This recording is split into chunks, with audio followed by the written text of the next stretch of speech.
السلام عليكم ورحمة الله وبركاته. طلابنا الحلوين عاملين ايه؟ يا رب دايما تكونوا بخير وصحة وعافية وسلام. اهلا بكم يا دكاترة في المحاضرة الرابعة معانا على التوالي في كورس التأسيس للمرحلة الثانوية. دي المحاضرة رقم 4. طب بتتكلم عن ايه يا مستر؟ بتتكلم عن الضمائر.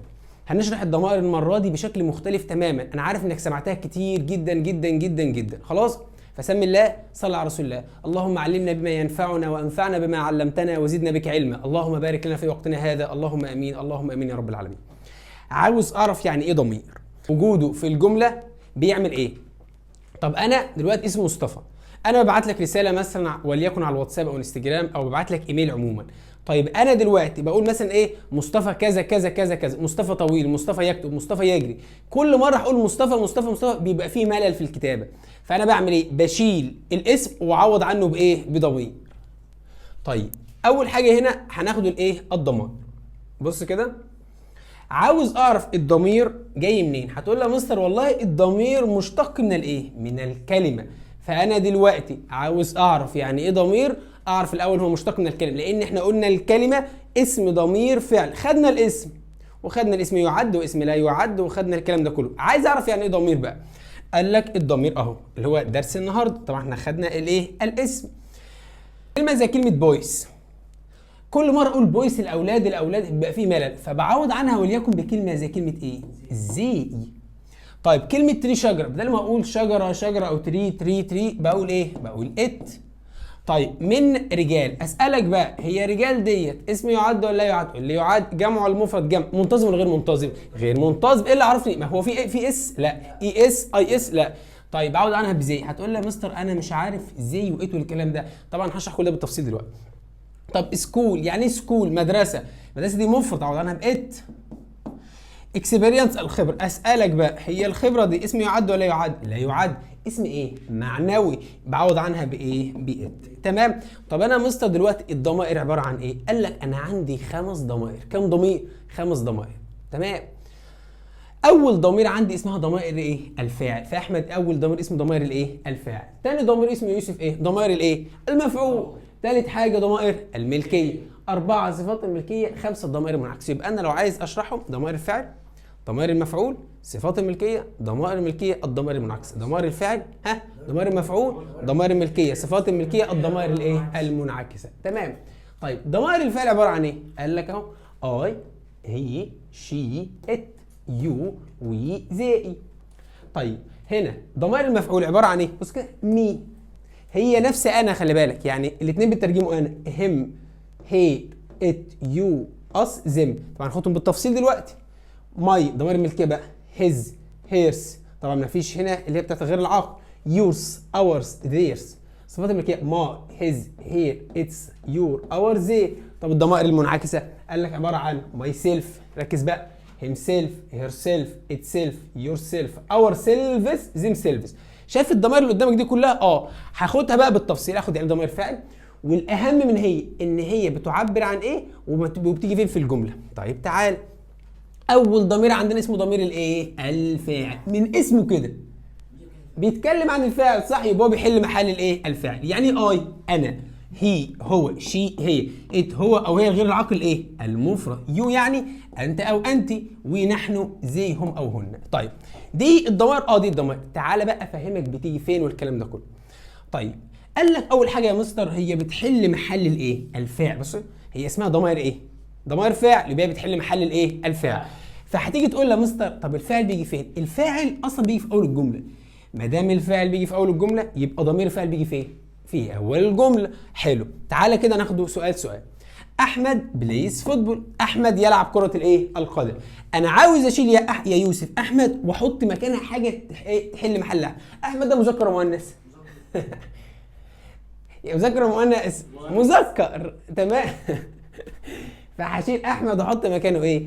واحط مكانه هي. فبدل احمد بلايز فوتبول بقول ايه؟ هي بلايز فوتبول. طيب جنى هشيلها واحط مكانها ايه؟ واحط مكانها شي. ستودنتس اخرها ايه؟ اس. طب الاس ديت جمع. يبقى انا عايز اقول الطلاب يذهبوا الى الايه؟ الحفله. انا عاوز اشيل الطلاب واحط مكانها ضمير يعود عليه. ابص فوق، انا دلوقتي مش عارف اقول مثلا الطلاب اقعد العب انا؟ لا. يبقى هدور على هم تبقى ايه؟ زي. طيب تمام. هتيجي تقول لي بقى في حاجه عايز اعرفها. جات لي كلمه زي كلمه وليكن مثلا كات، قطه.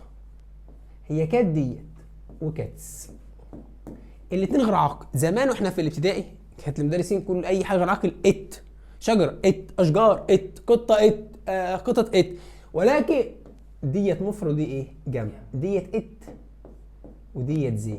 يبقى يا مستر انت عايز تقول ان اي حاجه جمع زي طيب لو حاجه مفرد ات بس شرط تكون غير عاقل. انما زي بتيجي مع الجمع العاقل وغير العاقل. جيت مثلا قلت بويس الاولاد. طب الاولاد دول عاقل وغير عاقل؟ عاقل زي.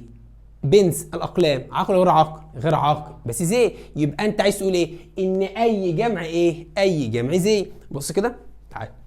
ريس الارز عاقل وغير عاقل؟ اعوض عنه بقت.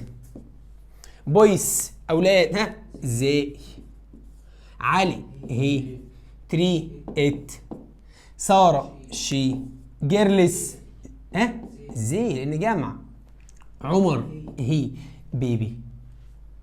قال لك في ناس بتقول ان بيبي طفل صغير. لا خلي بالك ان بيبي يعامل معامله غير العاقل.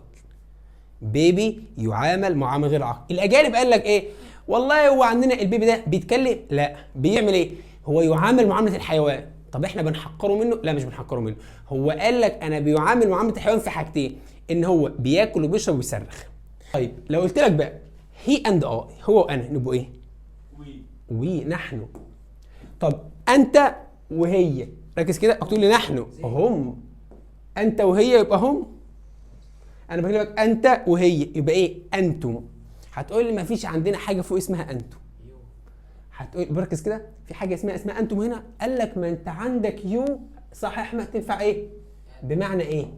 انتم. تمام؟ طيب يبقى هنا هنقول عليها ايه؟ يو. طب علي هي. من رجال زي. ابن قلق ات. فيها مشكله كده؟ طب انا عايز احل. بص يا عم، طبعا دي بتبقى جملتين. الجمله الاولى انا بعوض مكان الفاعل بضمير فاعل. مصطفى از تيتشر، مصطفى مدرس.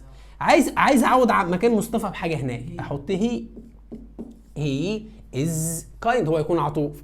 منى بتذاكر بجد. انا عاوز اشيل منى احط مكانها شي. اللي بعدها بوكس، الكتب بتكون في الحقيبه. الكتب دي عايز اعوض انا بحاجه تبقى ايه؟ زي. طيب ركز كده. محمد اند نور. محمد ونور بياكلوا. طب محمد ونور دول جمع صح؟ يبقى الاجابه بتاعتي هنا ايه؟ زي. طيب اللي بعدها ماي براذر از ريتش، اخي بيكون غني. انا عاوز اعوض حاجه عن اخي ده هي. طيب ذا ويذر، الطقس. الطقس عاقل غير عاقل؟ غير عاقل ات. علي وانا نحن اهو. يبقى انا عملت ايه؟ انا كنت بعوض عن الفاعل اللي هو بيجي في الاول. خلاص يبقى ضمير فاعل عايز اعرفه اي هي شي ات يو وي زي. طيب ضمائر الفاعل بتحل محل الفاعل وبتيجي في اول ايه؟ الجمله. خلاص. طيب ده ضمائر الايه؟ ضمائر الفاعل. رقم 2 ضمائر الايه؟ المفعول. طب ايه ضمائر المفعول؟ قال لك والله عباره عن مي. هناك كانت اي صح؟ هنا مي. هم. هناك كانت هي. هير ات يو اس زم. تاني يلا. مي هم هير ات يو اس زم. مي هم هير ات يو اس زم. طيب قال لك هي الضمائر التي تحل محل الايه؟ المفعول. طب هتقول لي يا مستر واصل المفعول بيجي فين؟ لازم تبقى عارف ان الجمله الخبريه بتتكون من فاعل زائد فعل زائد مفعول. اي جمله في الدنيا بتتكون من كده. خلاص. فاقول علي از كليفر. علي از ايه؟ كليفر. شايف الجمله اللي قدامي دي؟ فين الفاعل؟ علي. وفين الفعل؟ يكون. وفين المفعول؟ شاطر، اللي هو ايه؟ علي يكون مجتهد. طب ركز كده. ضمير الفعل كان بيحل محل الايه؟ الفاعل. انت بتقول ضمائر المفعول بتحل محل، يبقى هنا بقول عليها ضمير مفعول. طب ركز كده. اسالك يا احمد، هو ضمير المفعول هنا تعرف تقول لي المفعول هنا اللي قدامي ده جه فين؟ لا، جه بعد الفعل. هتقول لي اختلفنا ليه؟ لان انا ممكن اكمل صح عادي. انت هنا شوف بتقول في اخر الجمله، هو انا مش ممكن اكمل جملتي عادي لحد الاخر؟ هنا جه فين بقى؟ انا لو انا طالب بفهم هقول ايه؟ ركز كده، هقول ايه؟ هو جه بعد الايه؟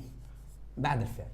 سواء كانت جمله قصيره جمله كبيره، هو جه بعد الايه؟ بعد الفعل. يبقى انت تقدر تقول عن ضمير المفعول ياتي بعد الايه؟ بعد الفعل. مش فاهم لما اقول لك مثلا بص كده، هو بص كده مثلا give او give me، هو اعطاني مثلا بريزنت هديه. ركز بقى كده، فين هنا الفاعل؟ ايه اللي عرفك؟ جيب اول ايه؟ الجمله. طب ده اسم ولا ضمير؟ ضمير ايه؟ ضمير فاعل. هي جيف مي، هو عطاني. ايه اللي عرفك ان ده ضمير مفعول؟ اولا انت لسه قايل لي ان مي ضمير مفعول. طب بص كده، هي مي هنا جت في اخر الجمله زي ما انت قلت؟ لا، فين؟ هي جت بعد الايه؟ بعد الفعل. لما اديك مثلا مثال تاني واقول لك ايه، بص كده مثلا نقوله شي، هي مثلا visited مثلا زارته. ركز كده، واحده راح تزور مثلا ايه؟ ناس قرايبها. فين الفاعل؟ شي فاعل ولا ضمير فاعل؟ ضمير فاعل. ركز بقى، فين الفعل؟ هي زارتهم، راحت تزورهم. visited، ايه دي؟ دي ضمير مفعول. جه فين؟ بعد الفعل. مش في اخر الجمله، والله الجمله انتهت خير وبركه، ما انتهتش، انت ايه؟ جت بعد الفعل. اتفقنا؟ يبقى انا اقدر اقول على ضمير المفعول او المفعول. طب انا ممكن اقول ايه؟ اشيل ذم دي واحط مكانها ايه؟ اقول مثلا هي زارت الاصدقاء، زارت اقاربها. في كل الحالات اللي بيجي بعد الفعل يكون مفعول، يكون ضمير ايه؟ مفعول. ارجع بقى تاني كده، انا بقى كطالب في ثانويه عامه ما ينفعش اقول لك ايه؟ ما ينفعش اقول ضمير مفعول بس، لا، ممكن يكون ضمير مفعول او، ركز بقى في او ديت، ممكن يبقى اسم. بص كده، مصطفى، ركز كده، زي مثلا مصطفى ضرب احمد. ركز كده. طب انا اشيل احمد اقول ايه؟ مصطفى ضربه. انا مره حطيت احمد وكان اسم، المره الثانيه كان كان ضمير. بص، مصطفى ضرب احمد، ده اسم ولا ضمير؟ اسم. وممكن اقول ايه؟ مصطفى ضربه. يبقى انا شلت اسم وحطيت مكانه ضمير ايه؟ مفعول. يبقى انا اللي انت مطالب بيه ان الجمله الخبريه بتتكون من فاعل ثم مفعول. الفاعل ده هيبقى ضمير فاعل اللي هو هي وشي وات واي ويو وزي. طيب بعد كده المفعول بيبقى حاجتين، يا ضمير مفعول يا اسم. طب انا محاضرتي بتتكلم عن الضمائر اللي هي ضمائر الايه؟ المفعول. طب ضمائر المفعول بتيجي فين يا شباب؟ بتيجي بعد الايه؟ بعد الفعل. فيها مشكله كده؟ طيب نرجع بقى لموضوعنا تاني. انا احب الكلاب. انت دلوقتي عندك في ناس عندها بتحب ايه؟ بتحب تربي كلاب. طيب الكلاب ديت، ركز كده، عايزك تبص فوق، جمع ولا مفرد؟ يبقى انا هدور على حاجه بتيجي مع الجمع. طب ايه اللي بتيجي مع الجمع؟ زي سواء كان عاقل او غير عاقل. يبقى انا احب الكلاب، انا احبهم. تمام؟ طيب التاني، علي بس كده قرأ الدرس. انا عاوز اشيل الدرس واحط مكان الدرس ضمير مفعول. يبقى علي ايه؟ قرأه. طيب عمر ضرب الولد. عمر ايه؟ ضربه. شيل الولد وحط مكانها ايه؟ طب بص كده، ضرب الولد ده مذكر ومؤنث؟ مذكر. بقول الولد. بص كده، دور على ضمير مفعول بيجي مع المذكر، يبقى ايه؟ ضربه. فيها مشكله كده؟ طيب رقم 2، تأتي بعد حروف الجر. مش شرط يكون فعل، ممكن يبقى حرف جر. ازاي؟ بص الجمله اللي قدامي دي، they loved at him. طب ما هي حروف الجر؟ تعالى بقى كده ايه، اكتبها لك بسرعه كده.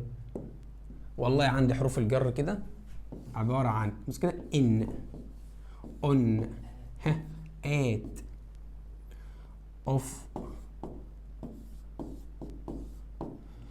طيب عندنا ايه تاني؟ تو، from. تمام، وعندي فور. دي حروف ايه؟ حروف جر. ممكن ضمير المفعول ياتي بعد هذه الايه؟ بعد هذه الحروف. يعني ممكن يجي بعد ويز، ممكن يجي بعد ايه؟ ان، ممكن يجي بعد اون، ممكن يجي بعد ات، ممكن يجي بعد اوف، ممكن يجي بعد اوف. خلي بالك دي اوف ودي اوف، اللي باتنين اف اللي هي ايه؟ اف ف لكن باف واحده اوف. تو، فروم، فور. يبقى الحروف الجر دي لما تلاقيها بيجي بعدها ايه؟ ضمير المفعول او المفعول. طيب زي لاف ذات، هم ضحكوا عليه.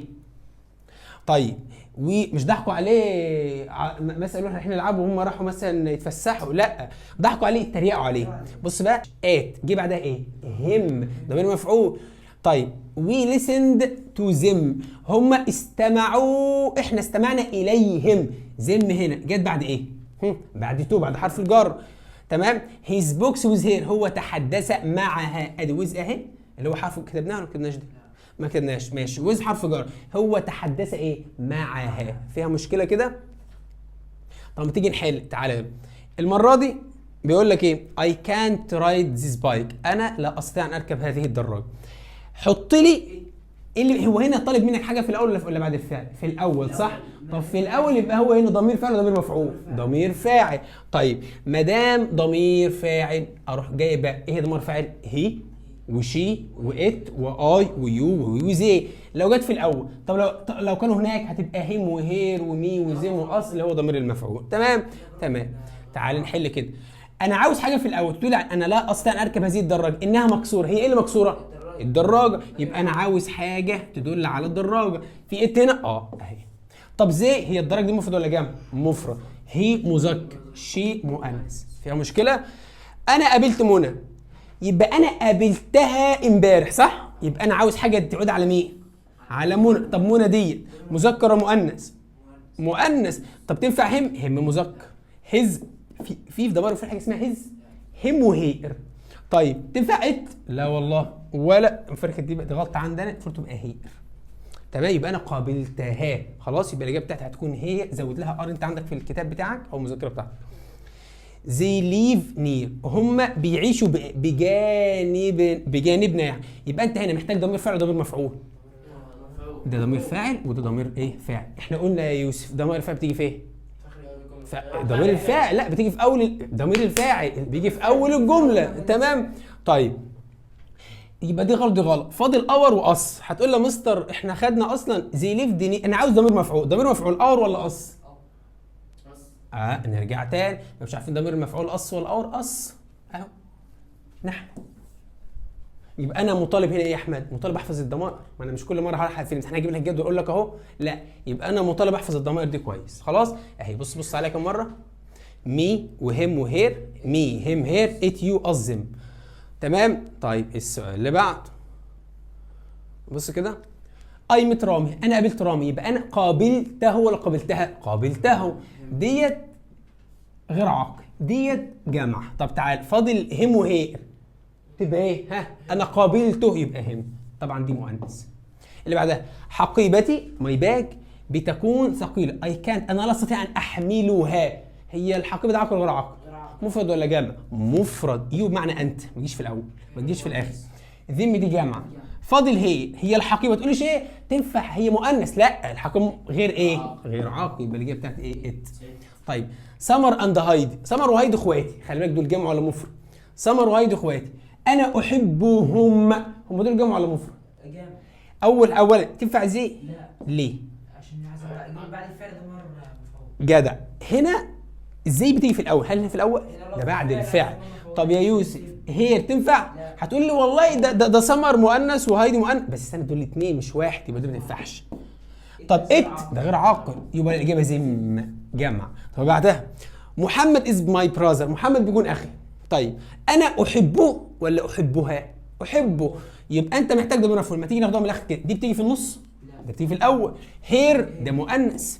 هز مفيش حاجه في ضمير المفعول اسمها هز، ويبقى الاجابه ايه؟ اهم. طيب اللي بعدها امي عطتني ايه؟ هديه. تعالى بقى، مي تنفع؟ لا، ازاي؟ مش عايز ضمير مفعول. طب تعالى ناخدها من الاول. اي بتيجي في النص؟ لا. ماي صفه ملكيه، ماين ضمير ملكيه. انت اصلا محتاج ضمير ايه؟ مفعول. يبقى عطتني هديه. طيب I haven't seen، انت هنا محتاج ضمير مفعول صح؟ تنفع زي ما بتجيش في النص. زير مش ضمير مفعول، زيرس مش ضمير مفعول، ولا انا شفتهمش لوقت طويل. تمام؟ تمام. I have a new car، انا عندي سيارة. I have a new car، انا لدي سيارة. I bought انا اشتريتها. طب السير ده عقل غير عقل؟ مفرد ولا جمع؟ مفرد. تنفع هم ده مذكر، هز مش معانا، هي ما بتجيش في النص، يبقى الاجابه ايه؟ ات. فيها مشكله كده ضمير مفعول، يبقى نطلع بملحوظتين هنا ان ضمائر المفعول بتاتي في الاول لا، امال بتيجي فين؟ يلا بعد الفعل وبعد حرف الايه؟ الجر. تمام؟ تمام. طب في تيست تاني اهو. I read the newspaper، انا قرات الايه؟ الجريده، الجورنال. يبقى انا ايه؟ ها؟ الجورنال والجريده دي عقل غير عاقل؟ غير عاقل. طب اقعد انا بايه؟ نيوز بيبر، جريده، يبقى غير عاقل. ات. الاطفال بيركبوا الايه؟ الاطفال بيركبوا الدراجات بتاعتهم. هما الدراجات دي عقل غير عاقل؟ جمع ولا مفرد؟ دراجات جمع. اعوض عنها بزي ولا بزم؟ زم. تمام. طب اللي بعدها سامي از ماي فريند، سامي صديقي. انا احبه ولا احبها ولا احبهم؟ احبه، يبقى ايه؟ هم. طب ما تنفعش يوسف هي؟ لا، هي ما تجيش في الاخر، بلاش في الاخر بقى، بعد الايه؟ الفعل. منى از ات سكول، منى في المدرسه. انا لا استطيع ان اراه ولا اراها ولا اراهم؟ اراها، تبقى ايه؟ هي. ينفع شيء ما تجيش بعد الفعل. انا لدي كتاب. I will give، انا ساعطيه ولا اعطيها ولا اعطيهم لساره؟ اعطيه. طب الكتاب ده عقل غير عاقل؟ مفرد ولا جمع؟ مفرد، يبقى ات. طيب the children are noisy، الاطفال مالهم؟ مزعجين. can you hear، هل تسمعني؟ ممكن تنفع فكره كذا اجابه هنا. هل تسمعني؟ ممكن اكون بكلم حد في التليفون فبقول ايه؟ الاطفال مزعجين جدا. هل تسمعني؟ هل تسمعه؟ ممكن اجابتين. لو انا بكلمك في التليفون بقول لك ايه؟ اطفال مزعجه جدا، انت سامعني؟ يبقى ممكن اقول ايه؟ can you hear me، انت سامعني؟ او ممكن اقول لك كمان اجابه، خلي بالك، ممكن اقول ايه؟ الاطفال مزعجه. بص كده، can you hear، هل انت تسمعهم؟ ممكن نحط ايه كمان؟ زم، على حسب طبعا ايه المحادثه اللي ايه اللي قدامي، او مثلا مين بيكلم مين. خلاص. اخر واحده I love my parents، انا بحب ابويا وامي. تمام؟ دي الوالدين. and they love، وهم ايه؟ بيحبوني، يبقى I love ايه؟ او they love me. خلاص. دي ضمائر الايه؟ المفعول. يبقى انا لو عايز اعيد تاني، ها، ضمائر الفاعل بتيجي في اول الجمله، ضمائر المفعول بتيجي بعد الفعل وبعد حرف الايه؟ الجر. خلاص. وخدنا ضمائر المفعول ايه وضمائر الفاعل. طبعا انت لازم تحفظ ضمائر الفاعل وضمائر المفعول، لازم تعرف ان ات بتيجي مع المفرد. طب زي بتيجي مع الجمع، العقل وغير العقل. خلاص. طيب رقم 3 ضمائر الملكيه. بصوا دي اسهل حاجه ممكن تقابلها، بيجي بعدها نقطه، ما بنكملش بعدها. يبقى انت عايز تقول في اخر الجمله، قول في اخر الجمله براحتك، المهم بعدها ايه؟ ها، نقطه. طيب مش فاهم ايه هي ضمائر الملكيه؟ ماين، يعني ماين ملك، يقول لك ايه؟ this house، هذا المنزل is my، ملكي. طيب his، here، yours، ours، theirs. يبقى بص mine his، ايه ده؟ mine his hers. هتقول اي ضمير اخره اس اعرف انه ضمير ملكيه، هيرس مش هير. امال هير دي كانت ضمير ايه؟ مفعول. يبقى انا اقدر اقول على ضمير المفعول هير، انما ضمير ملكيه هيرس. طب ايه ده يا مستر؟ مفيش اتس هنا؟ لا، ولا في ات ولا مفيش اي حاجه هنا. يور ولا يورس؟ يورس. اور ولا اورز؟ اورز. ذير ولا زيرس؟ زيرس. يبقى انا اقول على ضمائر الملكيه ماين، هيز، هيرس، يورس، اور، زيرس. خلاص. طيب تمام. قال لي ضمائر ايه بقى يا رجاله؟ ضمائر الملكيه بتحل محل الاسماء وتستعمل بدلا منها، بمعنى ان هي بتاتي بعدها ها نقطه. تمام تمام. قال لك ولا ياتي بعدها اسم، لا احنا بنحط بعدها نقطه، انا ما بكملش. بص بقى كده، هذه بتكون سيارتي، انا عاوز اقول هذه ملكي. بص انا اعمل ايه؟ هشيل دي مكان دي واحط اقول اتس ماين. بص بقى كده في الجمله دي، هي كلمه ماين اللي قدامك دي هل كملت بعدها؟ لا، اجي بعدها ايه؟ نقطه. ذيس اتس هيز فلات، هذه شقته، انا عايز اقول هذه ايه؟ ملكه، يبقى اتس هيز. هل كملت انا بعدها ولا نقطه؟ نقطه. بص كده، هذا الكتاب يخص ساره او ينتمي لساره، يبقى انه ايه؟ ملكه ولا ملكها؟ ملكها. هل انا كملت؟ لا. اللي بعدها هذا الكتاب يخص علي، يبقى انه ملكه ولا ملكها؟ ملكه. ركز بقى، الاربعه اللي قدامي دول هل انا كملت يوسف بعدها؟ لا ما كملتش يا رجاله، يبقى بعدها بحط ايه؟ نقطه. خلاص. طيب صفات الملكيه. عندي صفات الملكيه بقى عكس ضمائر الملكيه. ازاي؟ ضمائر الملكيه كان بيجي بعدها نقطه، صفات الملكيه اسم. ازاي؟ تعال، هناك في ضمائر الملكيه كان ايه؟ مي، هنا مائي. القلم ده هنا ايه؟ مائي ملكي. هز ملكه. ايه ده؟ خلي بالك هز شبه ايه؟ ضمير الملكيه، الاثنين هز. ماشي. هناك في ضمير الملكيه كان هيرس، هنا هي. هناك كان في اتس، لا ما كانش في حاجه. هنا اتس يور اور زي. هناك كان ايه؟ يلا يورس اورس زي. يورس اورس زي اللي فيهم اس ضمير ملكيه. طيب هنا قال لك ياتي بعد صفات الملكيه ايه؟ اسم. اوعى تحط بعد صفات الملكيه نقطه. ازاي؟ هل انا حطيت بعد ماي نقطه؟ بص، حاول تبص عليها كده. شايف ايه؟ هل انا حطيت بعد ماي نقطه؟ لا، حطيت اسم. هيز حطيت نقطه؟ لا، حطيت حاجه بعدها. هير حطيت حاجه بعدها. يبقى صفات الملكيه اسم، ضمير الملكيه نقطه، صفات الملكيه اسم، كلمه بعدها، ضمير الملكيه ايه؟ نقطه. حلو حلو. طيب تعال نحل بقى كده. طيب حل يا احمد اول سؤال كده. This is my book. هذا كتابي. انا السؤال ده بحله ازاي؟ اروح جاي كده، بص يا رجاله، اروح جاي، هل انا كملت حاجه؟ ما كملتش، يبقى صفه ملكيه ولا ضمير ملكيه؟ ضمير ملكيه.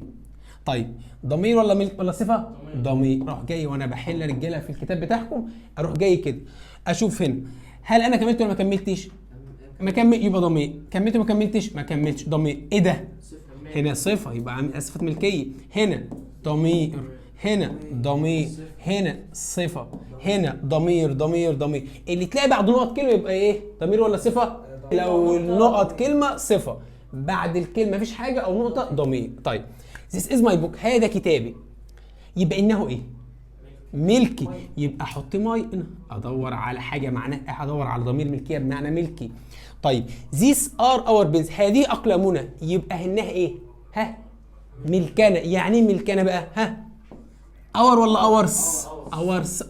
اللي بعدها this is our cat. هذه قطتنا. يبقى هذه ايه؟ ملكنا. يبقى اور ولا اورس؟ اورس. طيب ركز كده. سامي هاز كار. سامي لديه سياره. انها ايه؟ سيارته. يبقى ايه؟ هز. فيها مشكله كده؟ طيب خذ هذا القلم. انه قلمك. انه ملكك. هتقول لي يا مستر طب ملكك دي هجيبها منين؟ ما هي كلمه ملكك دي يعني يورس او ضمير ملكيه. طيب it is انها بلوزة ايه؟ نهى. انها ايه؟ ملكها. يبقى ايه؟ هير ولا هيرس؟ هيرس. طيب تمام. هنا هذا بيكون موبايل مين؟ محمد. انه ايه؟ موبايله. يبقى هيز ايه؟ هيز موبايل. طيب give the boys this sandwiches. ادي الاولاد ايه؟ سندوتشاتهم. انها ايه؟ ملكهم ولا ملكنا؟ ملكهم. يبقى ايه؟ زي ولا زيرس؟ زيرس. طيب احنا بنعتقد ان هذه القصة بتكون ايه؟ انت محتاج تقول لي ملكهم ملكا. انا احط مثلا هذه القصة مثلا ايه؟ ملكا. احط زيرس ملكهم عادي. طيب بعدها هذه سيارات. انها ايه؟ ماين ملكي. طب الديس ده كمان يلا. دي بقى سهله. قول يا يوسف كول واحده. This is نقط كات. صفه ولا انت عايز صفه ولا ضمير؟ صفه. طب دي صفه تنفع. ده صفه ضمير. ده امال اي دي ضمير ايه؟ فاعل. يبقى الاجابه ماي. قول يا احمد كده. there are نقط بنس. صفه ولا عايز ضمير؟ يبقى احمد هنا بيبص عليه، هو هنا كلمه بنس اسم، يبقى انا محتاج صفه ملكيه. طب ما تيجي من الاخر. ده ضمير ايه؟ فاعل. ده ضمير مفعول. ده ضمير ملكي. يبقى دي صفه ايه؟ ملكيه. هذه البوتس. عارفين البوتس؟ بتاع البسه في رجليها زي الكوتش بس بيكون طويل شويه ده. هذه البوت ده او هذه البوتس دي بتكون ايه؟ هتقول لي يا مستر هنا في كملت؟ لا، حطيت نقطه صح. يبقى ضمير ولا صفه؟ ضمير. يو ضمير فاعل. يورس تنفع. زم ضمير مفعول. يور صفه ملكيه. يبقى انت محتاج ضمير ملكي. طيب هذا الكمبيوتر بيكون، تعالى بقى كده. ايه هذا بيكون انا؟ لا. بيكون ملكي. والله تنفع. مي ضمير مفعول. هتقول لي طب ما ضمير المفعول مش كان بياتي بعد الفعل؟ بس ضمير المفعول كانت مي معنى ايه؟ انا. احنا قلنا لك ضمير الفاعل وضمير المفعول بيترجموا زي بعض. ينفع اقول هذا الكمبيوتر بيكون انا ولا ملكي؟ ملكي. ماي. ماي محتاجه حاجه بعدها. هو امتلك ايه؟ ها؟ دراجه جديده. انها ايه؟ دراجته، صح؟ هتقول له يا مستر ما تجيش في ايه في النص. مي مش ما بتجيش برضو ايه بعدها اسم. ماي ما بتجيش بعدها اسم، يبقى الاجابه ايه؟ بص بقى في غلطه عندي، احنا ممكن نشيله هي وهاز ونخلوها ايه؟ اي هاف. او عندي اجابه ثانيه نخلوا ماي دي تبقى ايه؟ تبقى هز. خلاص. اخر سؤال. these aren't نقط bags. طيب كلمه باجز اسم؟ اسم. ضمير ملكيه تنفع؟ لا. تعالى نقول الاول دي ضمير فاعل، ما بيجيش في الايه؟ ما بيجيش في النص. يورس ما بيجيش وراها حاجه، حط بعدها نقطه. اورس نفس الكلام، يبقى الاجابه. طيب اخر حاجه الضمائر الايه؟ المنعكسه، وطبعا دي لازم نقف فيها وقفه شويه. ليه؟ لانها محل امتحان ثانويه عامه كل سنه. السنه دي 2025 2024 2023 كل سنه بتيجي في الامتحانات. طب ما هي الضمائر المنعكسه؟ احنا خدنا ضمائر الفاعل وخدنا ضمائر المفعول وخدنا ضمائر الملكيه وخدنا صفات الايه؟ الملكيه. وفي تاني صفحه في الضمائر انا عامل لك جدول ضمائر الفاعل، ضمائر المفعول، صفات الملكيه، ضمائر المنعكسه، ضمائر الملكيه جنب بعض كده. خلاص. طيب اول حاجه ضمير ماي سيلف معناها بنفسي. يعني مثلا اقول لك ايه؟ انا بذاكر بنفسي، بروح مثلا ايه الدرس لوحدي. هيم سيلف بنفسه، هير سيلف بنفسها، ات سيلف بنفسه بس الغير العاقل، يور سيلف بنفسك. اسال سؤال، هو انا ينفع اقول يور سيلفز بانفسكم؟ ايوه عادي جدا. يور سيلفز. طب دي معناها اكتبها عندك يلا، بانفسكم. خلاص. طيب اور سيلفز بانفسنا، زيم سيلفز بانفسهم. خلاص. يبقى ماي سيلف، هيم سيلف، هير سيلف، ات سيلف، او يور سيلف او يور سيلفز بانفسكم. اور سيلفز زيم ايه؟ زيم سيلفز. طيب يا مستر معلش، ضمائر المفعول ضمائر المنعكسه دي بتيجي فين؟ خدنا ضمائر الفاعل كانت بتيجي فين؟ في اول الجمله. ضمائر المفعول بعد الفعل او بعد حرف الجر. صفات الملكيه بعدها اسم. ضمير الملكيه بعده نقطه. طب ضمائر المنعكسه قال لك بتاتي بعد الفاعل او بعد المفعول. استنى ارجع كده تاني. فاكر الصفحه دي؟ ادي الفاعل وادي المفعول وادي الفعل وادي المفعول. قال لك ضمير المنعكس بياتي في الحته ده اهي بعد الفاعل او بعد الايه؟ المفعول. يبقى تاني ضمير المنعكس بياتي بعد الفاعل او بعد الايه؟ المفعول. طيب نرجع تاني، يبقى بعد الفاعل او بعد المفعول. طيب بيجي ليه؟ قال لك هو بيجي لنا في الجمله عشان ايه؟ بيستخدم للتاكيد. مش فاهم؟ I did the homework. انا عملت الواجب ايه؟ بنفسي. يلا اسالك فين الفاعل؟ فين الفعل؟ did. فين المفعول؟ the homework. جه فين؟ جه بعد المفعول. ركز كده. او ممكن نقول ايه؟ انا بنفسي عملت الواجب. ادي الفاعل وادي ضمير المنعكس وادي الفعل وادي المفعول. يبقى هو ياتي بعد الفاعل او بعد الايه؟ المفعول. قال لك تستخدم الضمائر المنعكسه في حاله ان يكون الفاعل هو نفسه الايه؟ المفعول. ركز كده. مين اللي عمل الواجب؟ انا. عمله بايه؟ انا. ينفع اقول انا عملت الواجب بنفسه ولا بنفسي؟ انا. يبقى الفاعل انا وبرده الفاعل انا. المفعول اللي هو ايه؟ انا اللي عملت الايه؟ الواجب. طب بص كده. You are to blame yourself. انت لازم تلوم نفسك. فاقول ايه؟ انت لازم تلوم نفسي ولا نفسك؟ انت نفسك. يبقى الفاعل ونفسه المفعول. نور وعلي اصابوا انفسهم عندما سقطوا من الايه؟ من سيارتهم. هم نور وعلي دول اقول عليهم ايه؟ اصابوا انفسنا ولا انفسهم؟ انفسهم. طب بص كده. هي في الاوفر هو سقط على الارض لكن هو لم يأذي ايه؟ بص بقى انا غلطت، عندي غلطه، خليها شي هنا. تمام. هي سقطت على الارض ولكن هي ما اذتش ايه؟ نفسها. خلاص. قال لك تستخدم الضمائر المنعكسه للتاكيد على من قام بالايه؟ بالفعل. انا بنفسي عملت الواجب، انا باكد انا اللي عملت الواجب. هو بنفسه ذهب الى الايه؟ المدرسه. يبقى انا باكد على من قام بالايه؟ بالفعل. المدير بنفسه اعطانا ايه؟ اعطاها الايه؟ الجائزه. فيها مشكله؟ اخر حاجه عندنا تعبيرات لها نفس المعنى. ازاي بقى؟ قال لك بص كده. باي. طب انا عارف يا مستر باي معناها بواسطه، ولما ناخدها في حروف الجر هاخدها بالتفصيل الممل. طب لما اجيب باي بعدها ضمير منعكس، ماي سيلف، هيم سيلف، هير سيلف، ات سيلف، اور سيلف، يور سيلفز، كل الكلام ده دي معناها بمفردي او بمفردها او بمفردهم او هكذا، او بنفسي او بدون اي مساعده. قال لك دي بتساوي اون واجيب بعدها صفه ملكيه واجيب بعدها اون، بتساوي حاجه اسمها الون، حاجه اسمها without any help، بدون اي ايه مساعده. خلاص. طيب تعالى كده واحده واحده. by myself معناها بنفسي، بتساوي on my صفه ملكيه on، بتساوي alone، بتساوي without any help. طيب تعالى يلا. by himself بنفسه، بتساوي on صفة ملكية on. طب بنفسه أنا محتاج صفة ملكية مذكر ولا مؤنث؟ مذكر، أنا بقول بنفسه. طب مستر مصطفى قال إن صفات الملكية المذكر إيه؟ his، يبقى on his own، أو بتساوي alone، أو without any help بدون أي مساعدة. ركز كده. by herself بنفسها تبقى on her own بمفردها، بتساوي alone أو without any help بدون أي مساعدة. by itself بتساوي on صفة ملكية on. طيب it دي غير عاقل، اجيب صفة ملكية غير عاقل alone without any help بدون اي مساعدة. by yourself بنفسك تبقى عايز اقول بمفردك on your own، on صفة ملكية on، alone without any help. طيب by ourselves بانفسنا يبقى on our own بايه؟ بمفردنا، او alone او without any help اللي بعده. by themselves بانفسهم معلش، يبقى on their own بمفردهم، بتساوي alone without any help. يبقى انا لازم اعرف ان الثلاثه هم بيساووا ايه؟ كل دول بيساووا بعض. خلاص، ان جات لك في الترجمه يبقى انت عارف ان دول بيساووا بعض. خلاص، وكده وصلنا الى نهايه الايه؟ المحاضره. خلاص، شرحنا الضمائر كلها، ضمائر الفاعل وضمائر المفعول وصفات الملكيه والضمائر المنعكسه وضمائر الملكيه. خلاص، وحاولنا نطبقنا عليها في بعض الايه؟ الاسئله.